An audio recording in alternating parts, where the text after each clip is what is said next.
together we've had some included in there so that when we're building new bridges, roads, and transportation infrastructure all across the country, we are using American steel and American concrete to do all of it. And all of those projects mean great union jobs right here in Wisconsin. So I have been proud to support some historic measures across America, including nearly 1 million in manufacturing. And of course, we worked hard to make sure that the Inflation Reduction Act had strong labor standards, ensuring that many of these jobs in growing sectors like clean energy, clean manufacturing, and efficient building will offer workers good wages and good benefits and good security. But we've still got more work to do.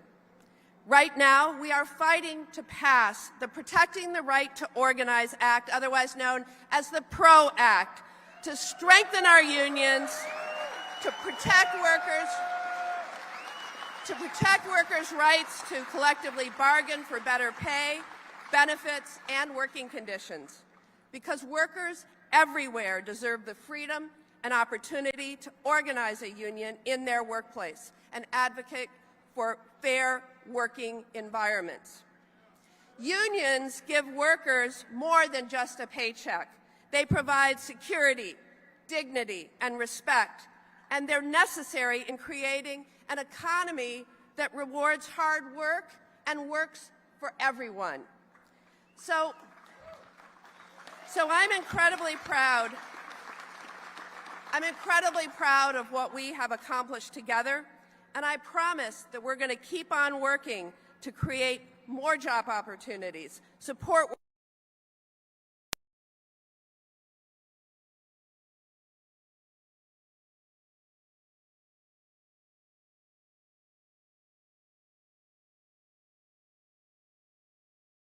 today. Thanks again to our workers and our unions who do so much to keep our country moving forward. And remember, our rights and freedoms are on the line this November 5th. Use your voice and use your vote. Thank you.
From the Iron Workers Local 8, please welcome Rich Kang.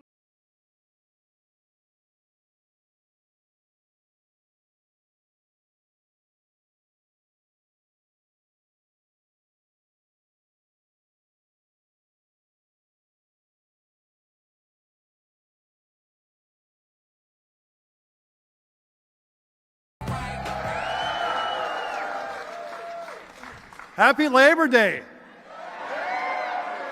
Could we have any better weather? than today to gather for this. This is awesome, right? My name is Rich Kangas, and it's a pleasure to join you today at Labor Fest 2024. I'm the Vice President of Ironworkers Local 8 and our political coordinator. Go Ironworkers! I've been doing this trade for nearly 14 years, and you can see the most recent project I worked on from the festival grounds, the Couture skyscraper. If you walk around the buildings, you can see it.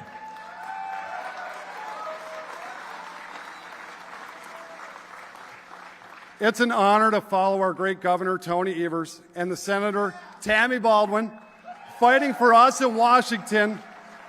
We're going to re-elect Tammy this November. She's doing great things for us. And it's a pleasure today to welcome our special guest, Governor Tim Walz, and his lovely wife, Mrs. Gwen Walz.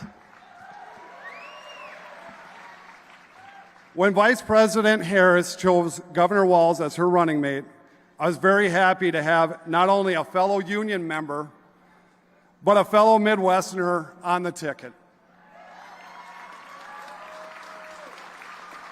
Governor Walz passed the most pro-worker package of laws in Minnesota's history, making it easier to form unions, strengthen workers' protections, cracking down on union busting, and giving workers paid leave.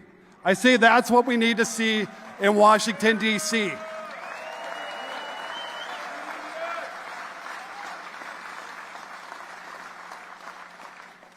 As part of the most pro-union administration in history, Vice President Harris has created millions of good-paying jobs, whether through the bipartisan infrastructure law, which has impacted so many folks here, or the CHIPS Act, the Inflation Reduction Act, and so many more critical pieces of legislation.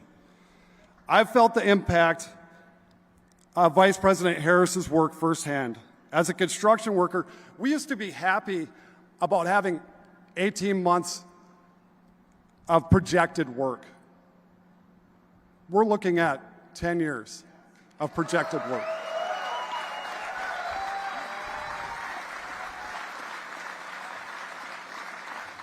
The historic legislation the Vice President Harris helped pass has more than solidified my future as an ironworker and the future of all my brother and sister ironworkers.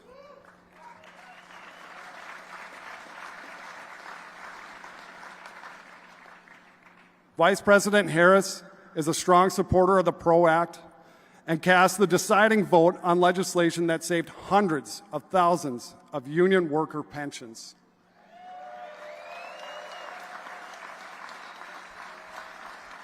And as our Madam Vice President, Kamala Harris, has proudly joined union members on the picket line.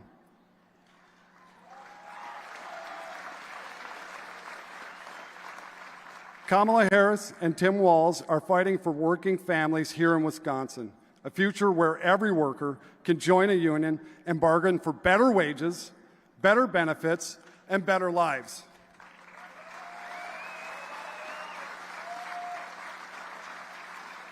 Meanwhile, Donald Trump was one of the worst and one of the most anti-worker and anti-union presidents in history. He hurt auto workers, shipped jobs overseas, lined the pockets of super wealthy and big corporations at the expense of the middle class. And he long promised an infrastructure week that never came. We didn't get that infrastructure week until Joe Biden and Kamala Harris delivered on an infrastructure for a decade.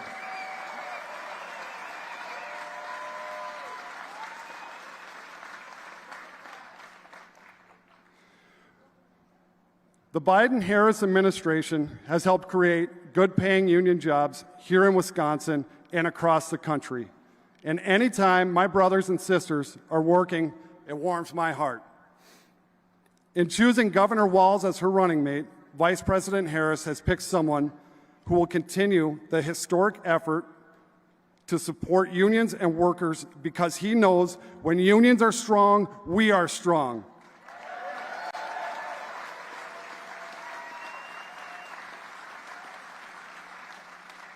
And so, it's my pleasure to introduce our next Vice President,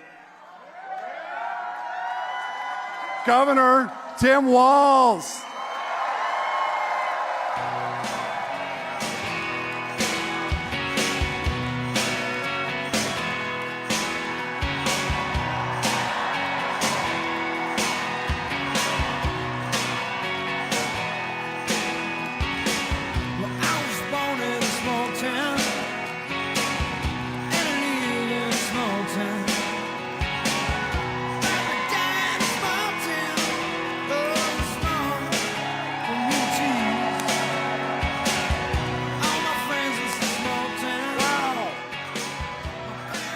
Wow. Well, thank you. Thank you, Rich. Good afternoon, Wisconsin. Good afternoon, neighbors. First off, let me say, some of you might have heard, some of my staff and members of the press that were traveling up with us were involved in a traffic accident on the way here today. We've spoken with the staff. I'm relieved to say that with a few minor injuries, everybody's going to be okay. So, thank you. President Biden and Vice President Harris called to check in, and we certainly appreciate their concern. And I want to express my sincere thanks to the U.S. Secret Service and all the local first responders for their quick reaction to help.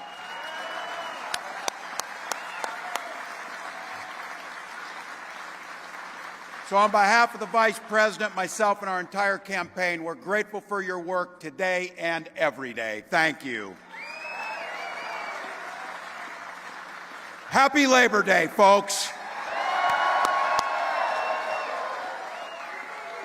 I have to tell you, I can't think of a better way to spend it than at Labor Fest right over here. I'm grateful for that. To Rich, the iron workers, they're lucky to have you. I appreciate that kind introduction.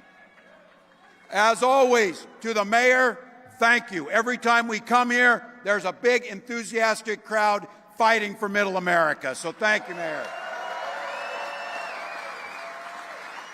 And I had the privilege for years to serve in the House with your United States Senator, who is absolutely incredible. Send Tammy Baldwin back to the Senate.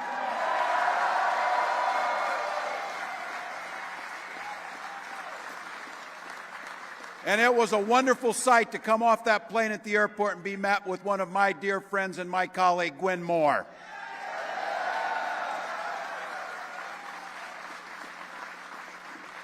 There are many reasons to thank Wisconsin, but I have to tell you, on behalf of America, thank you for Tony Evers, a national treasure. And the First Lady of Wisconsin, Kathy Evers, thank you.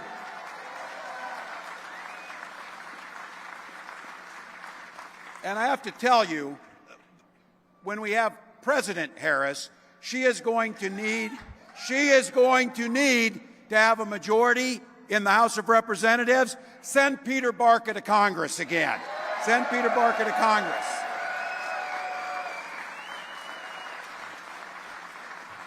Thank you to County Executive David Crawley for looking out for folks every day. And a special thank you to President Fent and the Milwaukee Area Labor Council for the invitations and putting this on.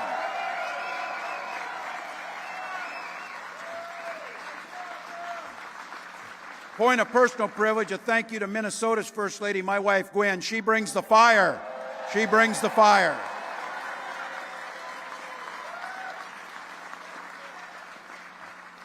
To everyone who can't be here because they're working. They're working overtime. They're working jobs. They're working to keep us safe. They're working to keep the country running. Let's give them a big round of applause.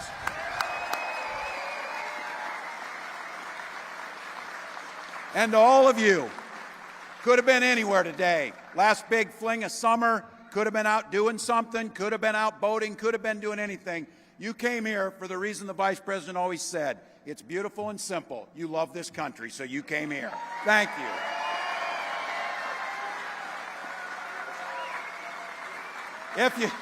If you haven't heard, I was a teacher and a coach for a lot of years. So. And what goes with making a career out of teaching and coaching is I was a dues-paying member of my union.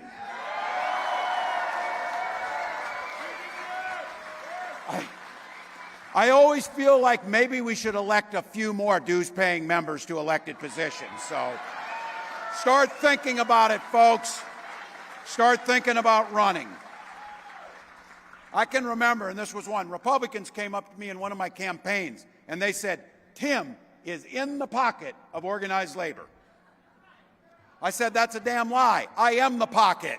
I am the pocket.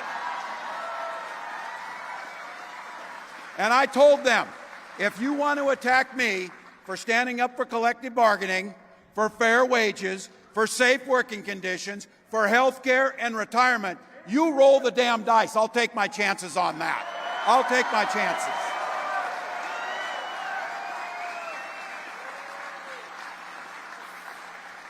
Folks, you know this. Unions and organized labor are more popular today than at any time in our lifetimes. Any time. And you know why? Because it's union halls where the purest form of democracy is practiced. The opportunity to speak your mind about your job, the opportunity to elect your leadership, the opportunity to talk about the things that impact your life and then go advocate for it. That's how democracy's supposed to work. That's how it's supposed to work. And I can tell you, Vice President Harris, as a protector of democracy, when we win this election, we'll have your back just like you've had our back.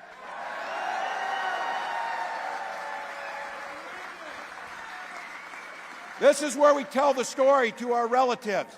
As California Attorney General, Kamala Harris sued the big banks because they were mismanaging pension funds. And when she won her court case, millions of dollars went back to working people and their families on their pensions that they earned.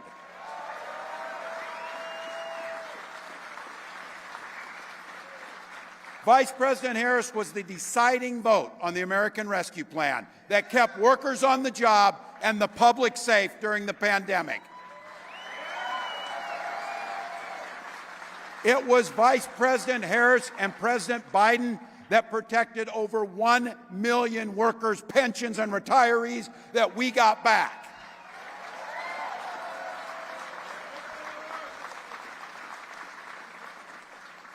And it's not bragging if it's true, she was part of the most pro-union administration in American history.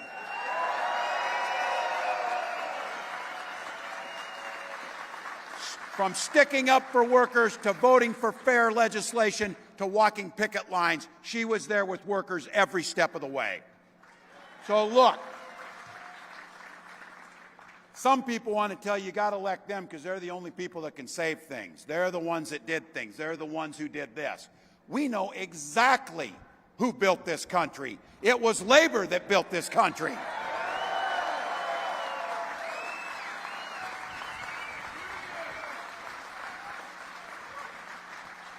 We also know it was unions that built the blue wall, too, people, just to be very clear. If those guys think there's a crack in the blue wall, they are sadly mistaken, Governor Evers. They are sadly mistaken, Governor Whitmer. They are sadly mistaken with Governor Shapiro because the blue wall stands firm. It stands with workers.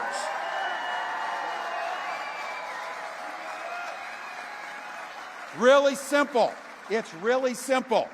When unions are strong, America is strong.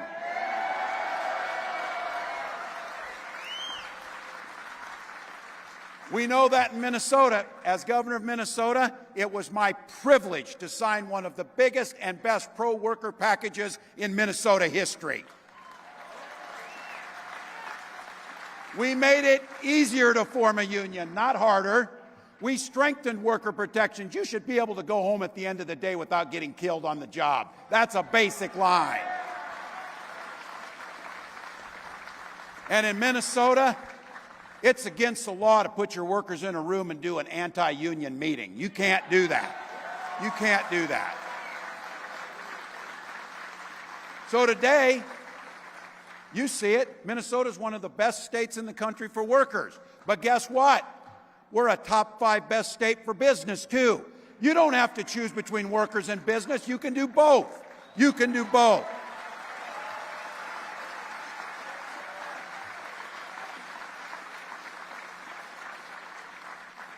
Just think what would happen if Wisconsin, if you gave this man a majority in the House and Senate. What would happen here? Just imagine. One vote, one Senate vote in Minnesota was the difference between that. One Senate vote in Minnesota gave us paid family and medical leave.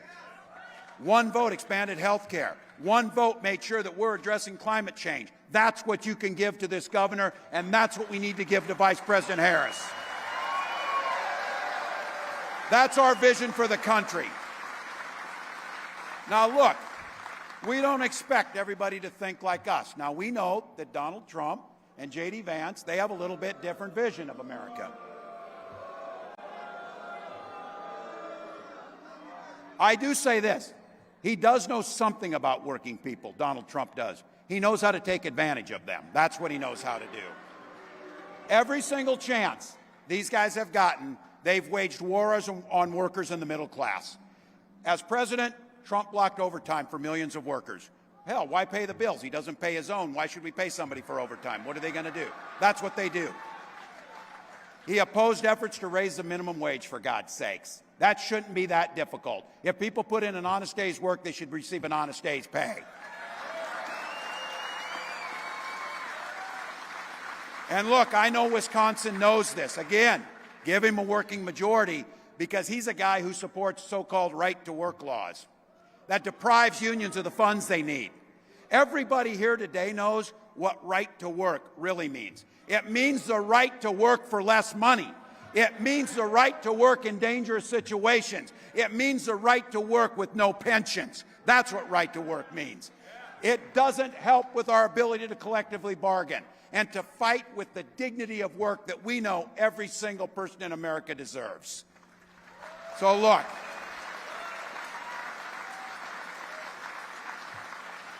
I sometimes say this. We're running for something. We're running to run forward to the future. And I don't think it's always great to run against something, but I do think it's important to be informed. If you think those guys were bad the last time he was in the White House, just wait if he gets another shot at it. And again, they have told us exactly what they're going to do. The goals in Project 2025 are clear. It should be subtitled, How to Screw the Working People. That's how it should be listed. When you make it harder to unionize, you make it harder on all workers. Allowing employers to cut overtime pay or even eliminate it. Look, Project 2025 is even going after the 40-hour work week. Let's all be very clear. It's the folks standing here and those whose shoulders we stand on gave us the 40-hour work week and the weekend. So thank you, labor.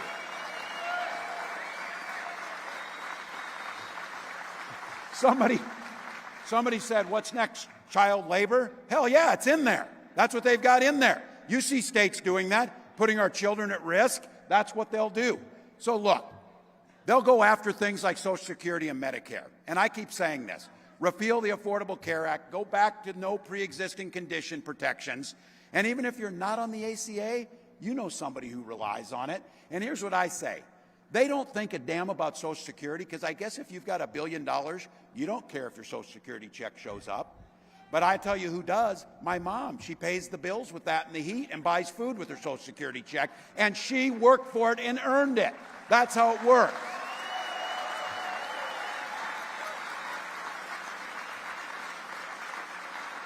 Look, I know this is preaching to the choir, but we got about 64 days to sing, choir. We got 64 days to get to our relatives, to talk to them, to tell them what's out there.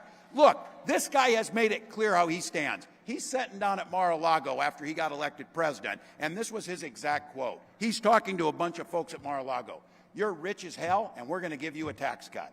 At the same time, he was telling workers they get paid too much already. That's who this guy is. You tell me Who in Wisconsin is sitting around saying, damn, I wish they'd give billionaires tax cuts and screw me over. Damn, I wish they'd take my health care away. I wish they'd underfund my public school. I wish they would make my job more difficult and more dangerous. And then at the end of the day, I wish they'd make me work till I'm 75 years old. No one's saying that. No one's asking for that agenda. What they're asking for is to be treated fairly with dignity. That's what we have. Look.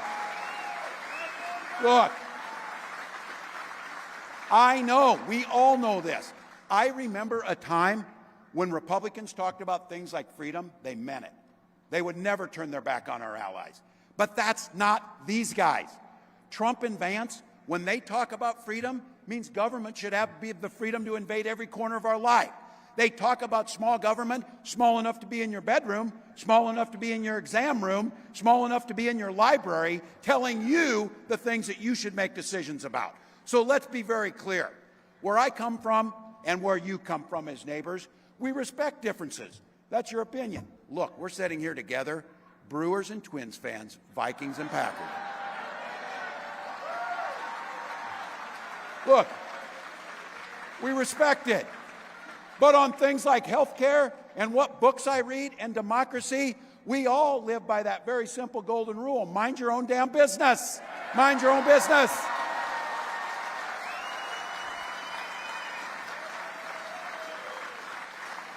Your Republican neighbors want to live that way. We have to tell that story.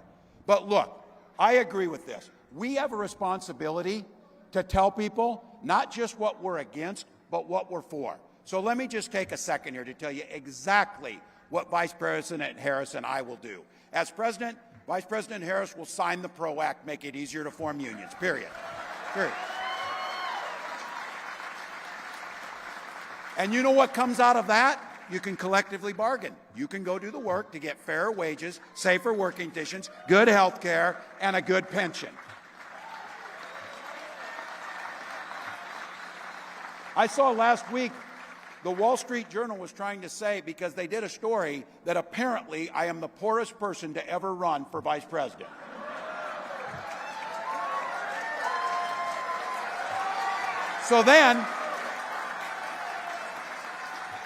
But then they did another story that said, oh, he's actually richer than his statement says because he has, and I quote, like this is an evil thing, a defined benefit pension plan.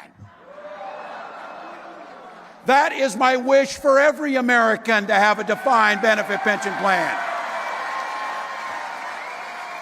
So look, we'll lower taxes on working families, and we can make corporations pay their fair share. Look, they're doing really well. They can pay their fair share because guess what? We have a saying in Minnesota, when everybody does better, everybody does better. It's not that difficult.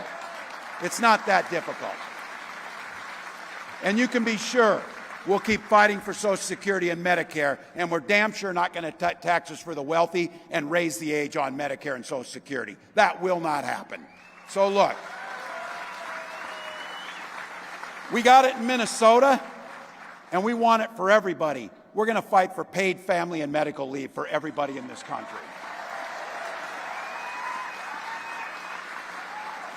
Shouldn't be asking so much, spend a little time with your child after they're born, or if you've got chemotherapy treatments, to be able to not lose your house because you're getting health care. That's not that difficult. Well, we want to make sure that you don't just get by, but that you can get ahead and thrive.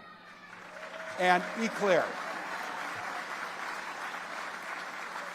We can't state this enough. I hope you're getting sick and tired of hearing about it, because this is the defining issue around freedom and the differences in it. We, Vice President Harris, myself, and everyone here believes that you should be free to make your own health care decisions, not politicians. It's simple.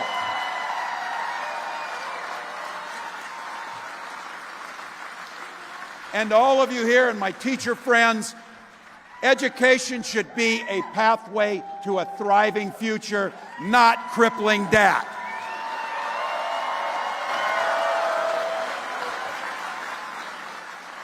And while we're on schools and kids, we believe our kids should be free to go to school without worrying about being shot dead in the halls. And I'm going to continue to say it. I'm a veteran and damn proud of 24 years of that. I'm a hunter and pretty good at that. And every year they do a congressional trap shoot. I was one of the best shots in Congress after all those years running. I got the trophies to prove it. I can outshoot these guys. So I support the Second Amendment, but I am not going to stand around and let people hide behind that when our first responsibility is to protect our children. That's our first responsibility. So that's our plan, and we're proud of it. Trump, he's going to keep hiding behind that. He says he doesn't know anything about this Project 2025, doesn't know a damn thing about it. Here's what I say. I coach football long enough to know you take the time to draw up a playbook, you're damn sure going to use it. You are damn sure going to run those plays, and you know how it starts. So you ask yourself, who's the right leader for our country? Kamala Harris, who has spent decades putting criminals behind bars, or Donald Trump and J.D. Vance, who get up every single morning, run to the nearest camera, and whine how they're being treated unfairly. I'll damn sure guarantee you, when they wake up in the morning, they're not thinking about you. You can be sure of that. They've never thought about you. Since the very beginning, Donald Trump has been running on the politics of fear. Look, I know something about that. I supervised the lunchroom for a bunch of years. Fear. Fear is a good short-term motivator, but it doesn't inspire people. It doesn't change their behaviors. And what I did know about that lunchroom, too, is the bullies who want to instill fear, they're the first ones to find out what happens when the tide turns. He's running scared now. He's running scared. So look, all of the policy positions, all of the good policy positions, all of the things we know to be true, but we get a rare opportunity, too, to put an end to that divisiveness, to put it behind us, a future where we work together. And as I said, there's a lot of differences in here. We're a big tent party. We got a lot of differences that can come together. But at the end of the day, to find that new way forward, we put those differences aside, and let's get together for 64 days to take this country forward. Let's move on.